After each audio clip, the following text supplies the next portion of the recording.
Mohon maaf, mudah-mudahan ada kebaikannya. Mari kita tengok, kita sambung insya-Allah. Assalamualaikum warahmatullahi taala wabarakatuh. Mudah-mudahan lainnya tidak menimbulkan masalah lagi. Sekali lagi kita memohon ataupun kita kata bersyukur hadrat ilahi. Kita mencuba untuk memberikan apa yang terbaik dan mencuba untuk membaiki kesilapan-kesilapan yang ada. Andai kata ini memang sebahagian dari kekuatan, maka kita angkat dia sebagai satu daripada cabaran-cabaran untuk kita melihat ke dalam diri semula. Okey, bagaimana kita menghadapi kehidupan dengan penuh sabar dan penuh tenang. Okey, supaya kita tidak kelang kabut, kerana semua rezeki ini adalah dari Allah. Hadiah ini dari Allah. Maka kita kata sekali lagi, berada dalam sembang petang dalam majlis ini juga adalah dalam genggaman Allah. Harapnya dapat respon, kata dia jelas ke tak jelas. Zahra Cherry, Zalia Ismail, who is watching, cuba cerita, cuba tengok, bagi tahu jelas ke tidak jelas suaranya. Selina Usman, okey, tolong respon, bagi tahu kalau jelas dan tak jelas. Okey, kita tadi sudah memulakan bahawa untuk melihat contoh-contoh kematian su'ul khatimah. Okey, dan sahabat semua. Okey, alhamdulillah jelas. Okey, syukur alhamdulillah. Kita sambung sikit lagi. Maknanya kita kata kita nak hilang daripada kita apa? Pertama, kita berhati-hati supaya tidak terjebak ke dalam kekafiran. Kekafiran yang kita tak nampak ataupun kita tak sedar. Okay? Kedua, kita kata kesombongan.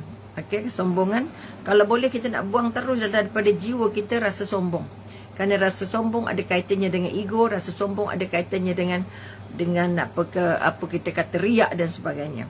Juga kita nak hilangkan, kita nak daripada senang-senang mempamerkan apa saja yang kita ada. Apa saja yang kita buat, semua kita nak beritahu dengan orang. Ketiga, kita kata kita nak juga, pertama nak menyelamatkan diri kita daripada berlaku zolim. Zolim dengan anak, zolim dengan suami, zolim dengan isteri, zolim dengan mak ayah, zolim dengan adik-beradik, zolim dengan rakan sekerja, zolim dengan anak buah dalam pejabat dan sebagainya. Sebab itu kita kata zolim ini merupakan satu-satunya contoh di mana kita tidak cium bau syurga dan tercampak teruskan neraka. Walaupun kezoliman itu hanya kecil. Mengambil barang orang secara tidak teratur, Assalamualaikum salam, tidak baik, tidak beradab, maka itu kita anggap zalim, memburukkan orang, menjaga, apa kita kata, menghina hingga kita kata jatuh air muka sahabat, jatuh nama baiknya dan sebagainya. Semua ini kita anggap sebagai kezaliman. Okey. Kemudian kita ambil, okey, insya-Allah Nuriyah silakan. Nuriyah Burhan. Okey. Kemudian kita kata siapa? Mari kita tengok contoh-contoh yang jelas. Dengan perkataan yang jelas. Okey, pertama kita kata kisah ini berlaku, inilah akhir kesengsaraan bagi wanita pembunuh Yahya bin Zakaria alaihissalam. Macam mana Nabi Zakaria dibunuh? Okay? Nabi Yahya dibunuh. Al-Hafiz Ibn Katsir berkata, Ibn Asakir meriwayatkan dalam Al-Mustafa fi Fadil Al-Aqsha dari Qasim hamba Muawiyah. Hamba Muawiyah, okey, Muawiyah khalifah berkata, okey, raja kota ini, iaitu ini Damsyik, adalah Haddad bin Hadar. Dia telah mengawinkan puteranya dengan puteri saudaranya Al-Barratu Shida. Okey, sedap namanya.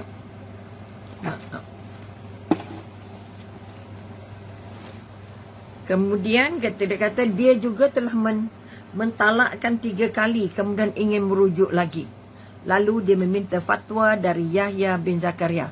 Macam mana Yahya ini dibunuh oleh apa kita kata tadi, hamba Allah yang adalah Hadid bin Hadar tadi. Yahya menjawab, dia tidak halal bagimu sampai dia dikawini oleh suami selainmu.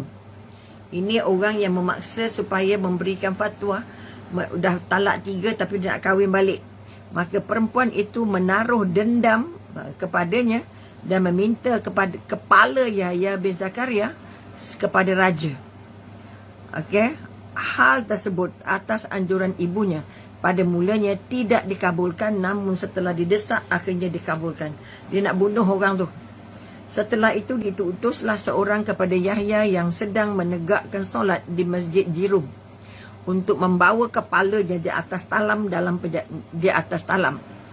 Dalam perjalanan, kepala itu terus mengeluarkan kata-kata, "Dia tidak halal bagimu, tidak halal bagimu, tidak halal bagimu sampailah dikawini suami selainmu."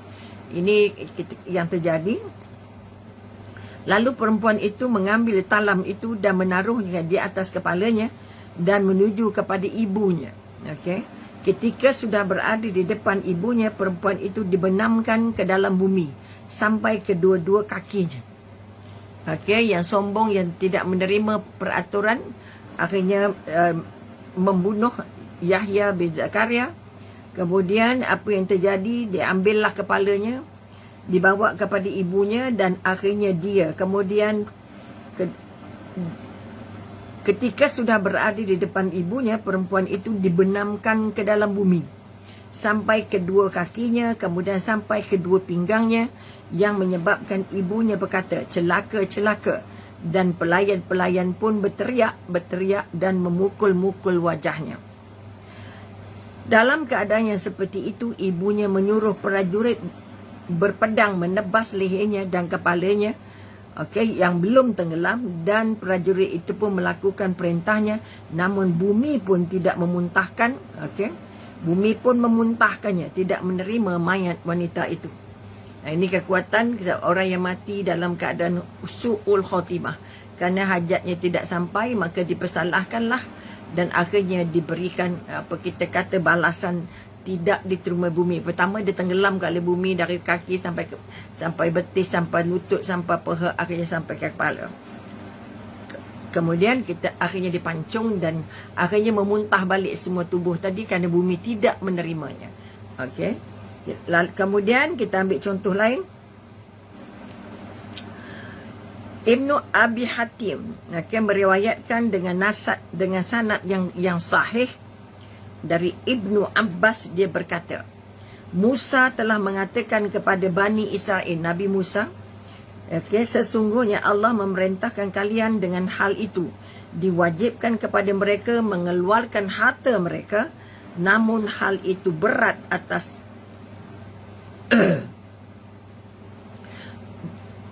atas Qarun yang banyak harta, tidak mau membayar zakat, tidak mau mengeluarkan zakat. Lantas dia berkata kepada Bani Israel, sesungguhnya Musa mengatakan, barang siapa berzina maka dia direjam. Oleh kerana itu, marilah kita memaksa pelacur-pelacur supaya mahu mengatakan bahawa Musa telah berzina dengannya, sehingga dia direjam dan kita merasa tenang mereka melakukan rejam tersebut. Artinya maknanya mereka menuduh Nabi Musa dan akhirnya merejam. Ketika Musa berkhutbah di hadapan mereka, mereka berkata, sekalipun itu kamu, Musa menjawab, sekalipun itu aku. Ini nak menunjukkan hukum bahawa kita kata berzina itu akan direjam. Lalu mereka berkata, engkau telah berzina. Mereka menuduh Nabi Musa telah berzina. Mendengar itu Musa merasa khawatir, lalu mereka mengutus wanita pelacur itu pergi berjumpa dengan Nabi Musa untuk mengatakan bahawa Nabi Musa pernah bersama dengannya. Ketika wanita itu tiba, Musa bertambah khawatir. Dia bertanya kepadanya, demi zat yang membelah laut bagi Bani Israel, untuk berkata jujur dan mengatakan kebenaran. Lalu Musa menyungkur sujud sambil menangis. Kemudian Allah mewahyukan kepadanya, sesungguhnya aku merintahkan bumi untuk mentaatimu, maka perintahlah sesuai kemahuanmu. Lalu Nabi Musa memerintahkan dan bumi pun membenamkan Qarun dan orang-orang yang bersamanya. Qarun membuat fitnah sebab dia tidak mahu membayar zakat. Jadi dia membuat fitnah yang mengatakan Musa dalam keadaan berzina ataupun berzina, dan dia mengantar seorang pelacur untuk mengesahkan atau mengaku-ngaku bahawa dia pernah berzina dengan Nabi Musa. Okey, sebagai utusan Allah, Nabi berkata benar ataupun kita kata dia sebenarnya tidak melakukannya, maka apa yang terjadi? Karun yang merancang perancangan itu akhirnya ditelan, membenamkan Karun dan orang-orang yang bersamanya. Okey, bila ditelan Karun dan orang-orang yang menjadi kuncu-kuncunya dan juga seluruh hartanya. Okey, Ibn Katsir berkata dia dibenamkan ke dalam bumi ketujuh. Langit ada 7 lapis ataupun kita kata bumi ada 7 lapis. Karun dibenamkan hingga ke lapisan bumi ke-7. Artinya kita tak akan jumpa. Sebab itu sampai ke sudah orang kata jom cari harta karun, cari harta karun. Sebenarnya bukan harta karun, kerana harta karun ditenggelamkan 7 lapis bumi. Okey. Allah Ta'ala berfirman, maka kami benamkan Karun beserta rumahnya ke dalam bumi. Maka tidak ada baginya satu golongan pun yang menolongnya terhadap azab Allah, dan tiadalah dia termasuk orang-orang yang dapat membela dirinya. Quran Al-Qasas ayat 81. Okey. Ini kematian Karun yang menolak untuk membayar zakat dan mengatakan harta yang dimilikinya itu, okey, kunci saja seekor unta, 2 ekor unta bawa kuncinya. Bermakna banyak. Waalaikumsalam warahmatullahi, minta maaf banyak. Okey, tak ada yang sempat dijawab, ada yang tak sempat dijawab. Maka akhirnya Karun ditenggelamkan dalam bumi kerana menuduh Nabi Musa berzina. Qatadah berkata, okey, tidak berguna harta dan apa-apa yang dikumpulkan, tidak juga pelayan dan pembantu. Mereka tidak dapat menolak murkanya Allah, azab dan hukuman Allah. Mereka tak boleh lari, mereka tak dapat nak elak. Okay? Dia sendiri tidak boleh menolong dirinya sendiri, sehingga tiada penolong baginya, biarpun dirinya mahupun orang selainnya. Bermakna sehebat mana pun Karun, yang banyak hartanya, banyak bala tenteranya, banyak pembantunya, tidak dapat membantu diri mereka sendiri. Okey, ini balasan kepada orang yang melanggar, tidak mahu mentaati perintah Allah dan juga membuat fitnah. Ini kita kata menjatuhkan nama baik, menjatuhkan darjat. Ini merupakan satu dosa atau kita kata yang menjadi sebab matinya ke dalam su'ul khotimah. Maka sekali lagi kita ingatkan diri kita supaya tidak mencemarkan nama baik seseorang, tidak menyatakan fitnah-fitnah kepada orang lain, dan tidak membuat cerita-cerita rekaan yang tidak ada asas sehingga orang lain terinaya. Okey, maka Karun ditenggelamkan kerana merancang untuk menginaya. Waalaikumsalam Nurafisa. Okey, Nani Musa. Okey, Waalaikumsalam juga, terima kasih kerana bersama. Kemudian kita kata itu akhirnya Karun yang membuat fitnah, nak menjatuhkan nama baik Nabi Musa sebagai utusan Allah, menuduh Nabi Musa berzina, dan dihantarlah wanita yang mengaku untuk mengatakan bahawa Nabi Musa pernah berzina dengannya. Maka Nabi Musa tunduk sujud mohon kepada Allah. Maka Allah membalasnya. Okey, Allah membalasnya. Lalu Musa memerintahkan dan bumi pun. Maknanya dia sujud ke bumi, Nabi Musa kata tolong bantu aku ni macam mana nak selesai masalah. Maka orang Nabi, apa kita kata, Karun pun ditelan oleh bumi. Bumi mengikut perintahnya Nabi Musa. Kamu perintahkanlah apa yang kamu mahu, kata Allah. Maka Nabi Musa mendoakan, memohon supaya Karun ditelan oleh bumi. Maka kita katakan, lalu Musa memerintahkan bumi membenamkan. Maknanya memerintahkan bumi untuk telan. Okey, untuk menelan. Sebab itu kalau kita ingat balik kisah di Palu, bagaimana bumi ditelan. Ini kita bimbang kerana banyaknya perzinaan, banyaknya fitnah, banyaknya apa yang dikatakan kerja-kerja maksiat atau kerja-kerja mungkar ataupun kerja-kerja yang kita kata bercanggah dengan perintah Allah. Akhirnya Allah tenggelamkan dengan rumah-rumah, dengan harta-harta mereka, sehingga jadi padang-padangnya walaupun kawasan perumahan. Ini yang Umi tengok, ya Allah, Maha Agung Allah. Bila teringat kisah Karun ditenggelamkan, baru Umi teringat balik bagaimana rumah-rumah, satu kawasan perumahan ditenggelamkan, ditelan oleh bumi. Bumi merkah telan semua masuk rumah-rumah hartanya dan keluarganya.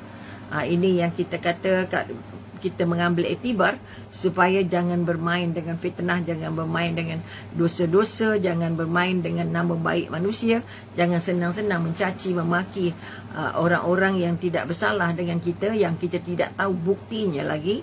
Bermakna kita mencemar nama baik, ini sudah dianggap sebagai satu kezaliman. Okey, akhirnya terjadilah apa yang terjadi pada Qarun. Kemudian mari kita tengok pula kisah Fir'aun. Bagaimana Fir'aun dimatikan. Ini semua contoh-contoh su'ul khatimah. Okey. Okey, inilah akhir sengsara yang dialami oleh si zalim. Siapa yang zalim? Apa kita kata Fir'aun merupakan antara yang paling zalim di bumi kerana membunuh anak-anak anak laki-laki yang tidak berdosa. Membunuh ramai orang-orang Israel, menghukum secara sewenang-wenangnya, termasuk merebus apa kita kata tukang sikat dan keluarganya.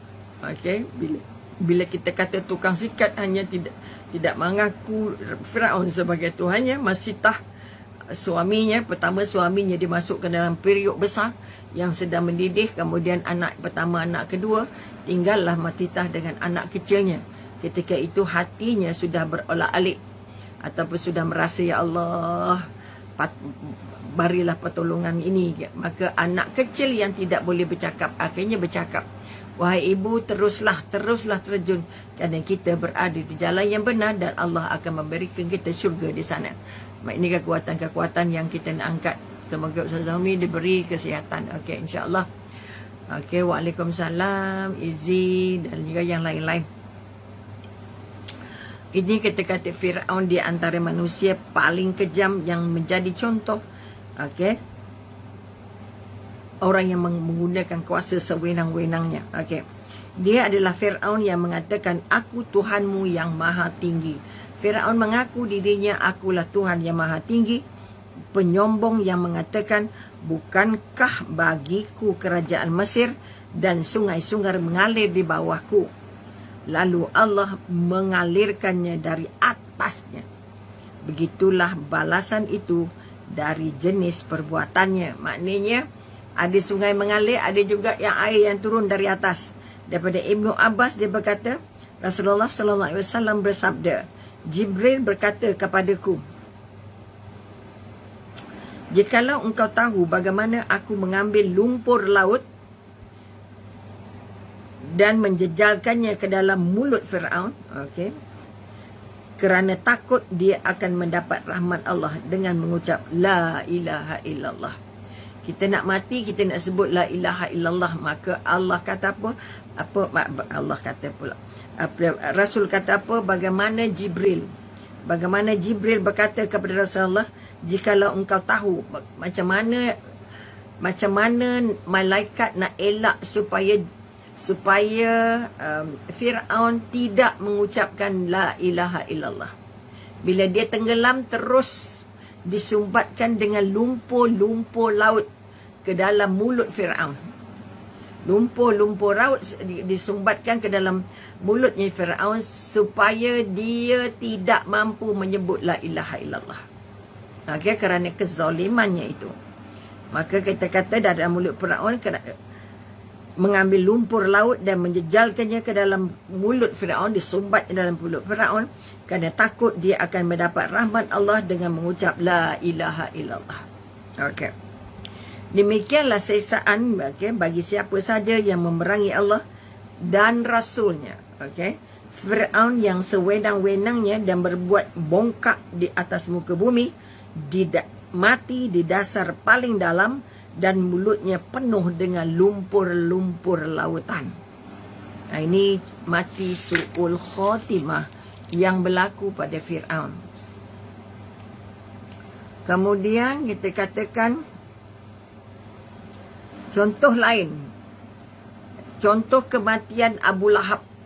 Tadi kita kata contoh kematian orang yang membuat fitnah, contoh tentang apa kita kata bukan Fir'aun, apa itu, Qarun, dan kemudian kita dapat melihat kematiannya Fir'aun, okey, macam mana Nabi, macam mana malaikat menyumbat penuh ke dalam mulutnya lumpur laut sehingga dia tidak mampu lagi nak mengucap 2 kalimah syahadah. Dan ini adalah kisah Abu Lahab. Okey, kita tahu Abu Lahab, semoga Allah menghukumnya setimpal atas dirinya. Apa sebab Abu Lahab memusuhi Nabi SAW, okey, dan memerangi dakwahnya dengan segala cara, dengan cara paling sengit, okey, sehingga akhirnya membuat rancangan untuk membunuh Rasulullah. Okey, ketika datang dari hari kematiannya, apa yang terjadi pada Abu Lahab? Saat hari kematiannya, dirinya penuh kehinaan dan kenistaan, dan hidupnya berakhir dengan kesedihan. Okey, apa sedihnya? Mari kita tengok. Abu Rafi, hamba Rasulullah SAW, berkata, Allah menjangkitinya dengan penyakit bisul. Okey, Abu Lahab diserang ataupun Allah bantar dia penyakit bisul. Okey, sehingga bisul itu membunuhnya. Okey, bisul itu membunuhnya. Kedua anaknya membiarkan setelah kematiannya 3 hari.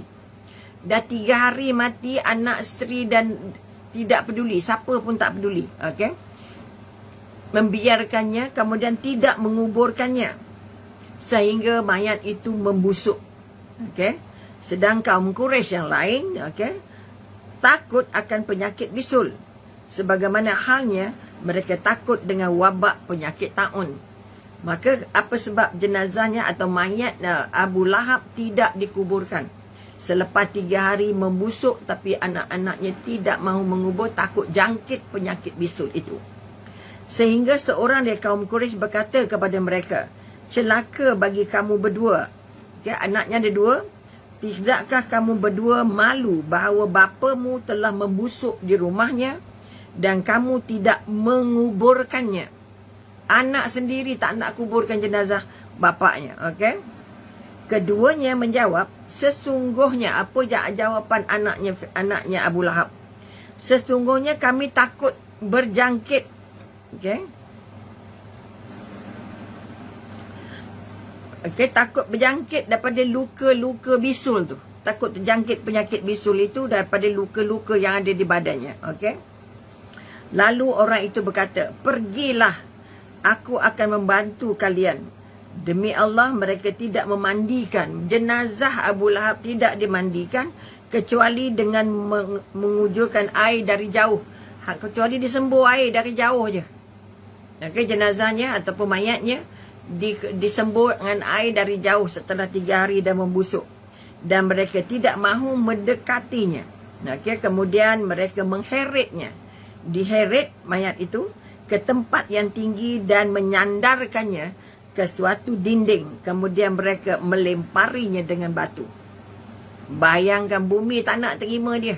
Diheret mayatnya, diletakkan di tempat tinggi, disandarkan, dan akhirnya dilontar ataupun dilempari dengan batu.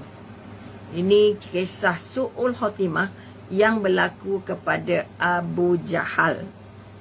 Abu Jahal pula ada Abu Lahab. Okey, kedua ini bapa saudaranya Rasulullah, tapi sangat-sangat memusuhi Rasulullah. Ini kekuatan. Kemudian itu kisah yang keempat. Ketiga ya. Wanita okey, iaitu kita sudahnya Abu Lahab. Kemudian kita nak tengok kisah seterusnya. Abu Umamah, dia berkata, Abdullah bin Qam'ah melemparkan tombak. Ini cerita macam mana orang yang melukakan Rasulullah ketika perang Uhud. Okey, nama dia ialah Abdullah bin Qam'ah.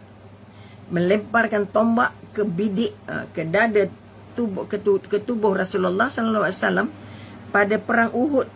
Akibatnya wajah baginda luka. Ini kita kata semasa perang Uhud Rasulullah banyak luka. Baik, minta maaf banyak.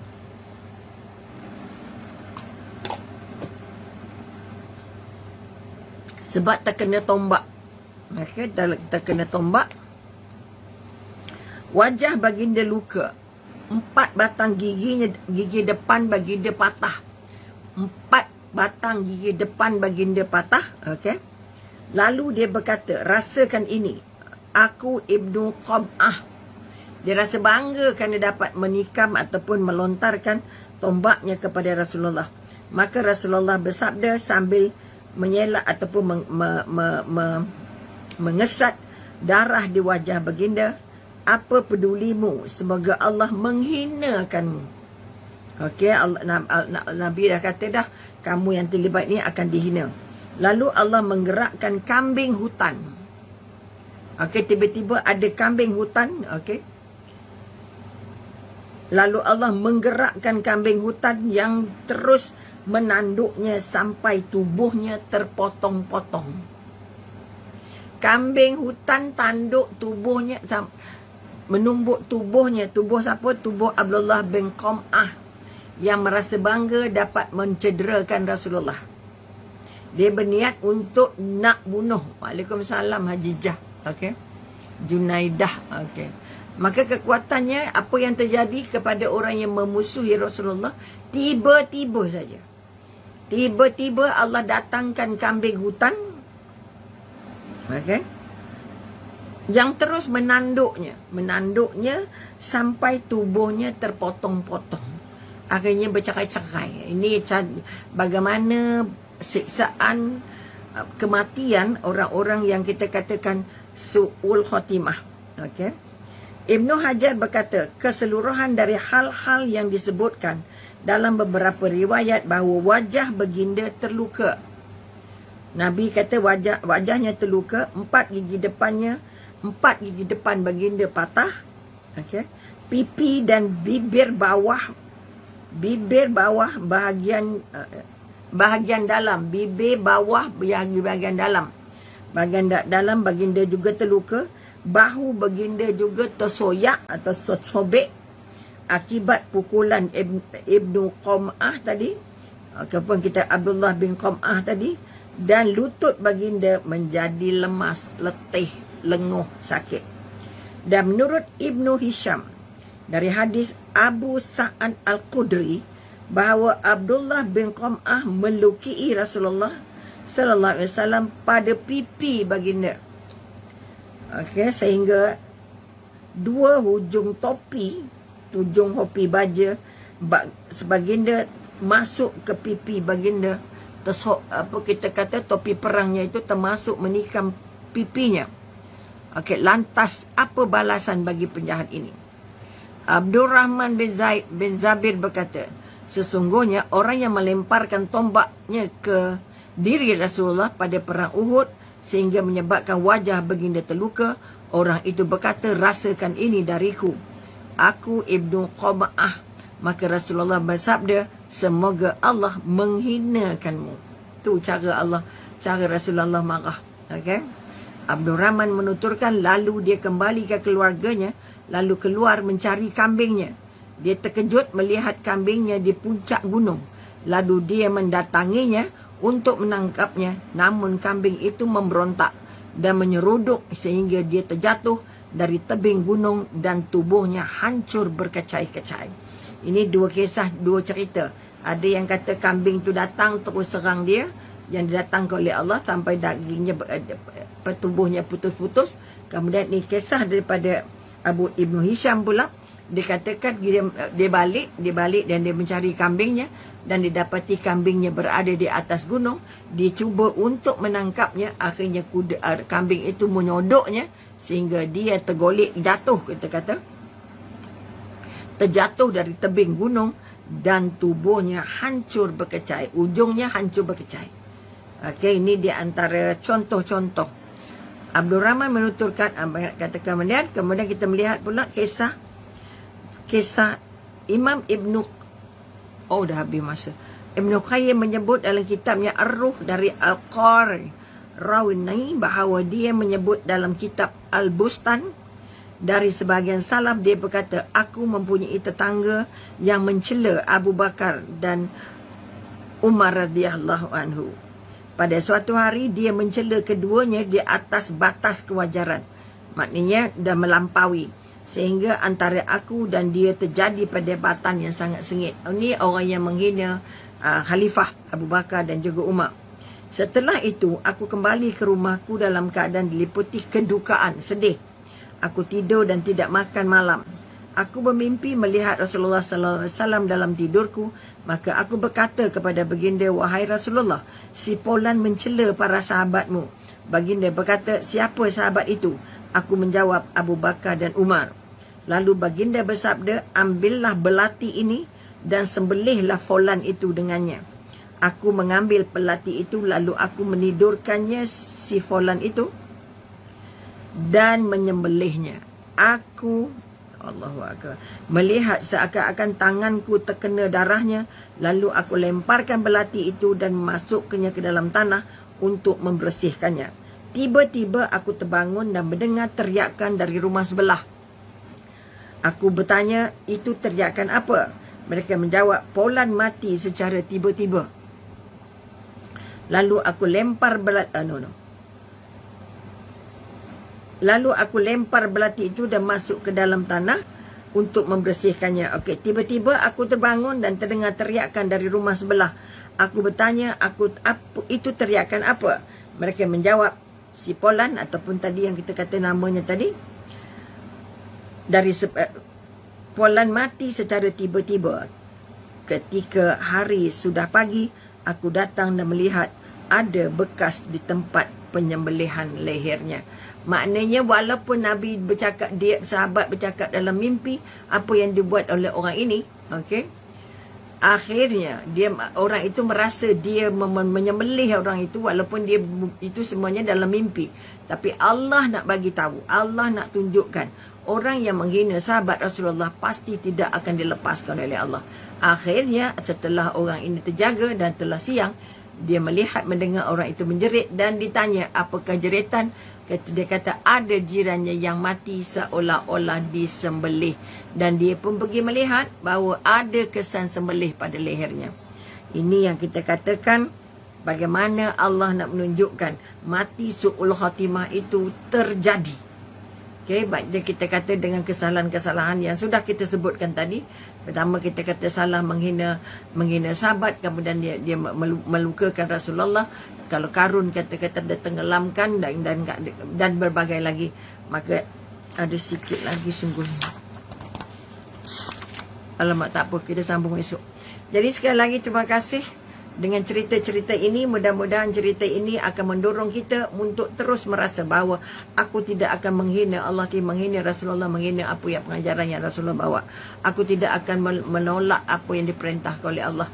Aku tidak akan berlaku apa yang kita katakan membuat fitnah dan sebagainya. Maka sekali lagi kami ucapkan juaan terima kasih. Mudah-mudahan apa yang kita kongsikan ni, cerita-cerita ini akan memberi kita satu kekuatan bahawa kita tak nak mati macam Abu Lahab, kita tak nak mati macam wanita yang memfitnah, dan kita juga tak nak mati sebagaimana orang yang melawan Nabi Musa.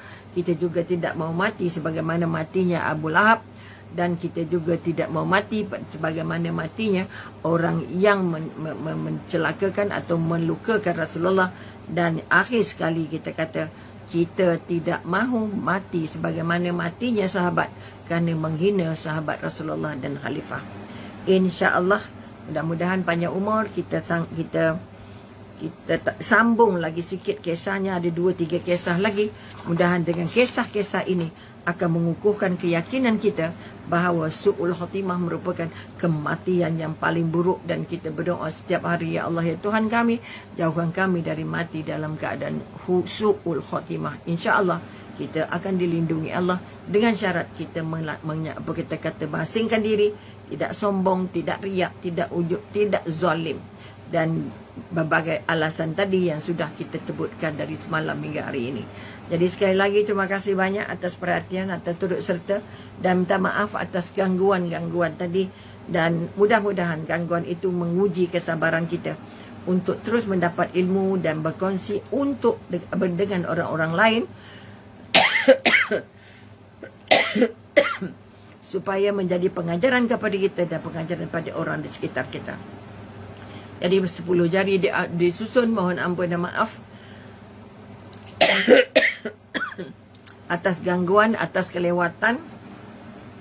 Dan esok mungkin rasanya tak dapat bersama, okey. Kerana ada satu mesyuarat yang sudah pun dimaklumkan. Jadi sekali lagi kami doakan semua warga kata ahli keluarga Sembang Petang terus dirahmati Allah. Amin amin ya rabbul alamin. Wabillahi taufiq wal hidayah. Assalamualaikum warahmatullahi taala wabarakatuh. Jumpa lagi insya-Allah. Maaf, hui batuk-batuk sikit.